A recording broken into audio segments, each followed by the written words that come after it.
മലയാളികൾക്കിടയിൽ പ്രത്യേക സ്ഥാനമുള്ള സംവിധായകനാണ് സത്യൻ അന്തിക്കാട്. സാധാരണക്കാരുടെ കഥ പറഞ്ഞ സത്യൻ അന്തിക്കാട് എന്നും പ്രേക്ഷകരെ കയ്യിലെടുത്തിട്ടുണ്ട്. നാടോടിക്കാറ്റ്, പൊന്മുട്ടയിടുന്ന താറാവ്, വരവേൽപ്പ് തുടങ്ങിയ സിനിമകളെല്ലാം അദ്ദേഹത്തിന്റെ മികച്ച സിനിമകളാണ്. സത്യൻ അന്തിക്കാടിന്റെ ഒരുപിടി മികച്ച കഥാപാത്രങ്ങളെ അവതരിപ്പിച്ച നടിമാരാണ് ഉർവശിയും മീര ജാസ്മിനും. അച്ചുവിന്റെ അമ്മ എന്ന സിനിമയിൽ ഇരുവരും ഒന്നിച്ചിരുന്നു. സിനിമയിൽ നിന്നും ഇടവേള എടുത്ത സമയത്താണ് ഉർവശിയെ കാണാൻ പോയത് എന്നും മീര ജാസ്മിന്റെ അമ്മയായി അഭിനയിക്കണമെന്ന് പറഞ്ഞപ്പോൾ ഒരു പ്രശ്നമില്ല എന്നാണ് ഉർവശി പറഞ്ഞതെന്നും അദ്ദേഹം പറഞ്ഞു.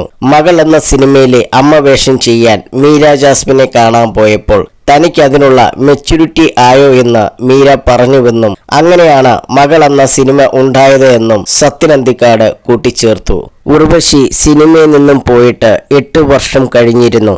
ഇടയ്ക്ക് അന്വേഷിച്ചപ്പോൾ അഭിനയിക്കുന്നില്ല എന്നായിരുന്നു മറുപടി. അച്ചുവിന്റെ അമ്മ മനസ്സിലേക്ക് വന്നപ്പോൾ ഉർവശിയെ വിളിച്ച് ഞാനൊന്ന് കാണാൻ വരട്ടെ എന്ന് ചോദിച്ചു. ചെന്നൈയിലെ ഫ്ളാറ്റിലെത്തി വീണ്ടും അഭിനയിക്കാമോ എന്ന് ചോദിച്ചു. സത്യൻ സാറ് പറയുകയാണെങ്കിൽ ഞാൻ വരാമെന്നായിരുന്നു മറുപടി. കഥ പറയും മുന്നേ ഞാൻ ചോദിച്ചു, പക്ഷേ മീര ജാസ്മിന്റെ അമ്മയായിട്ട് അഭിനയിക്കണം, പറ്റുമോ? നായികയായിട്ട് അഭിനയിച്ചിരുന്ന നടികൾ പെട്ടെന്നത് കേൾക്കുമ്പോൾ മനസ്സു മാറും. ഉർവശിയുടെ ആദ്യ ഡയലോഗ് ഇങ്ങനെയായിരുന്നു, സത്യന്റെ സിനിമയാണെങ്കിൽ സുകുമാരി ചേച്ചിയുടെ അമ്മയായിട്ട് ആണെങ്കിലും അഭിനയിക്കും. അന്ന് ഉർവശിയോട് ചോദിച്ച അതേ ചോദ്യമാണ് മകൾ എന്ന സിനിമയിലേക്ക് വിളിച്ചപ്പോൾ മീര ജാസ്മിനോടും ചോദിച്ചത്. +2 കുട്ടിയുടെ അമ്മയായി അഭിനയിക്കണം, പറ്റുമോ?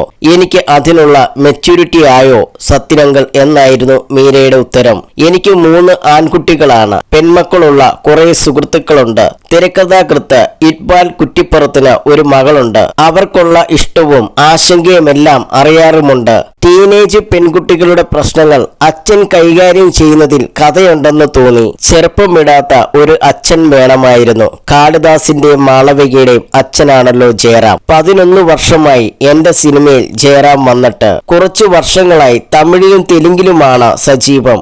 ഒരു നല്ല പ്രൊജക്റ്റിനാണ് കാത്തിരിക്കുന്നതെന്ന് ജയറാം പറഞ്ഞു. അതാണ് മകൾ, സത്യൻ അന്തിക്കാട് പറഞ്ഞു.